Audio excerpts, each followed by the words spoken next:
Salam, kita melanjutkan lagi membaca Alkitab. Sekarang kita sudah sampai Yosua 8. Ai dibinasakan. Kemudian berfirmanlah Tuhan kepada Yosua, janganlah takut dan janganlah tawar hati.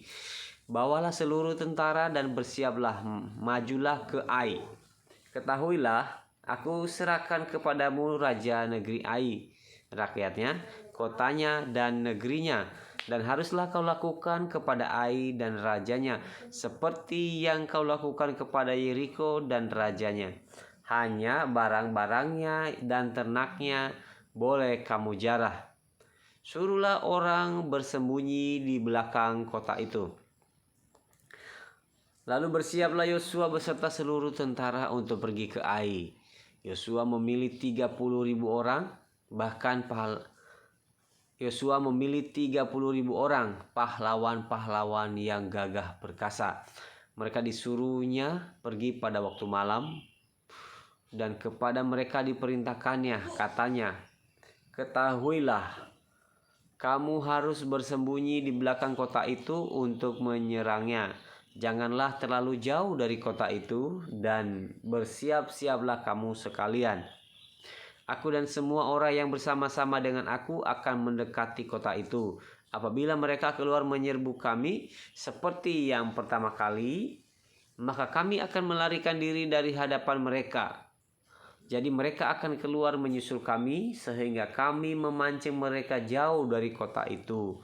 Sebab mereka akan berkata, orang-orang itu melarikan diri dari hadapan kita seperti yang pertama kali.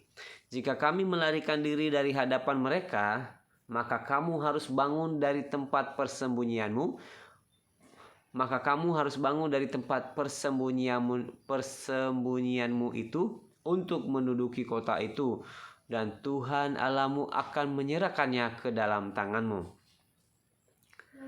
Segera setelah kamu merebut kota itu, haruslah kamu membakarnya sesuai dengan firman Tuhan. Kamu harus melakukan semuanya itu. Ingatlah, itulah perintahku kepadamu. Demikian Yosua menyuruh mereka pergi, lalu berjalanlah mereka ke tempat persembunyian dan tinggal di antara Betel dan Ai, di sebelah barat Ai. Tetapi Yosua bermalam di tengah-tengah rakyat pada malam itu. Keesokan harinya Yosua bangun pagi-pagi, lalu diperiksanyalah barisan bangsa itu, dan berjalanlah ia maju beserta para tua-tua orang Israel di depan bangsa itu ke Ai. Juga seluruh tentara yang bersama-sama dengan dia berjalan maju. Mereka maju mendekat, lalu sampai ke tentangan kota itu. Kemudian berkemahlah mereka di sebelah utara Ai, sehingga lembah itu ada di antara mereka dan Ai. Yosua telah mengambil kira-kira 5.000 orang, lalu disuruhnya mereka bersembunyi di antara Betel dan Ai, di sebelah barat kota itu. Beginilah rakyat itu diatur. Seluruh tentara itu di sebelah utara kota dengan barisan belakang di sebelah barat kota. Pada malam itu berjalanlah Yosua melalui lembah itu. Pagi-pagi ketika raja negeri Ai melihat hal itu, maka ia dan seluruh rakyatnya, orang-orang kota itu, segera keluar berperang, menyerbu orang Israel ke lereng di seberang dataran itu. Raja itu tidak tahu bahwa ada orang bersembunyi di belakang kota. Yosua dan seluruh orang Israel itu berlaku seolah-olah dipukul mundur oleh mereka, lalu melarikan diri ke arah padang gurun. Sebab itu semua orang yang ada di kota dikerahkan untuk mengejar orang Israel. Maka mereka mengejar Yosua sehingga makin jauhlah mereka terpancing dari kota. Seorang pun tidak tertinggal lagi di Ai dan Betel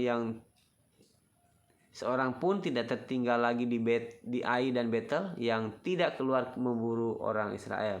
Mereka meninggalkan kota itu terbuka karena mereka mengejar orang Israel. Lalu berfirmanlah Tuhan kepada Yosua, acungkanlah lembing yang ada di tanganmu ke arah Ai, sebab aku menyerahkan kota itu ke dalam tanganmu. Maka Yosua mengancungkan lembing yang di tangannya ke arah kota itu.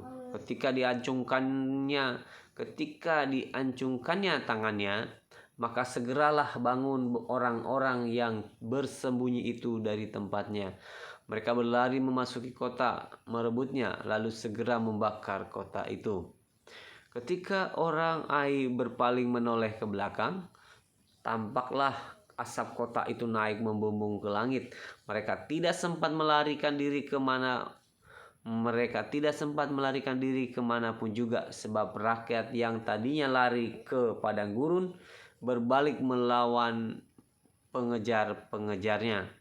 Ketika Yosua dan seluruh Israel melihat bahwa orang-orang yang bersembunyi itu telah merebut kota dan bahwa asap kota itu naik membumbung, berbaliklah mereka lalu menewaskan orang-orang Ai. Sementara itu juga keluar orang-orang Israel yang lain dari dalam kota menyerbu orang Ai, sehingga terjepit di tengah-tengah orang Israel itu. Yang ini dari sini dan yang itu dari sana. Orang-orang Ai ditewaskan, sehingga seorang pun dari mereka tidak ada yang dibiarkan terlepas atau luput. Tetapi Raja Ai ditangkap mereka hidup-hidup dan dihadapkan kepada Yosua. Segera sesudah orang Israel selesai membunuh seluruh penduduk kota Ai di padang terbuka, ke mana orang Israel mengejar mereka, dan orang-orang ini semuanya tewas oleh mata pedang sampai orang yang penghabisan. Maka seluruh Israel kembali ke Ai dan memukul kota itu dengan mata pedang. Jumlah orang yang tewas pada hari itu, baik laki-laki maupun perempuan, ada 12.000 orang, semuanya orang Ai. Dan Yosua tidak menarik tangannya yang mengancungkan lembing itu sebelum seluruh penduduk kota Ai ditumpasnya.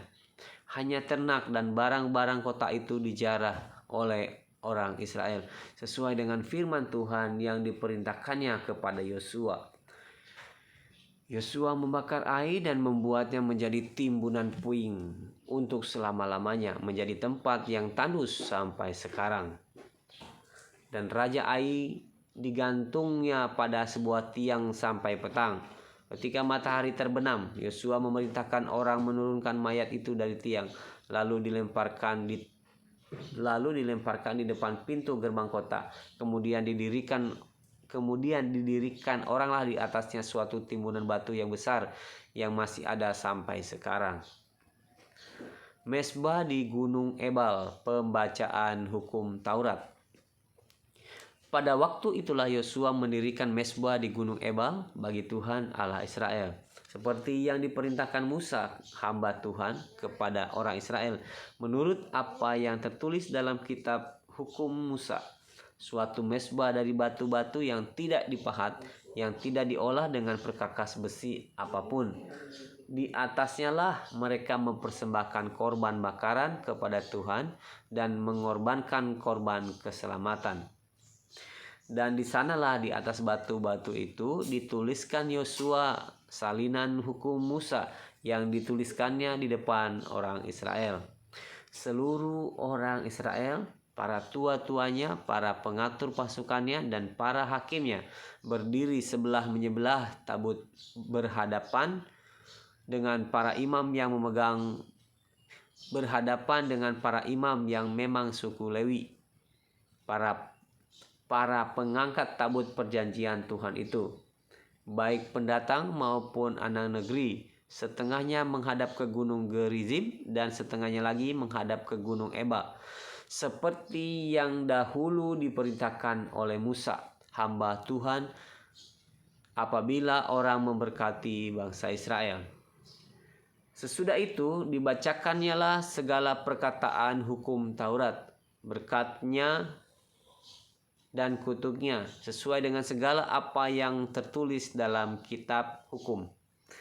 Tidak ada sepatah kata pun dari segala apa yang diperintahkan Musa yang tidak dibacakan oleh Yosua kepada seluruh jemaah Israel, dan kepada perempuan-perempuan dan anak-anak, dan kepada pendatang yang ikut serta. Demikian membaca Yosua 8. Terima kasih, Tuhan Yesus memberkati. Shalom.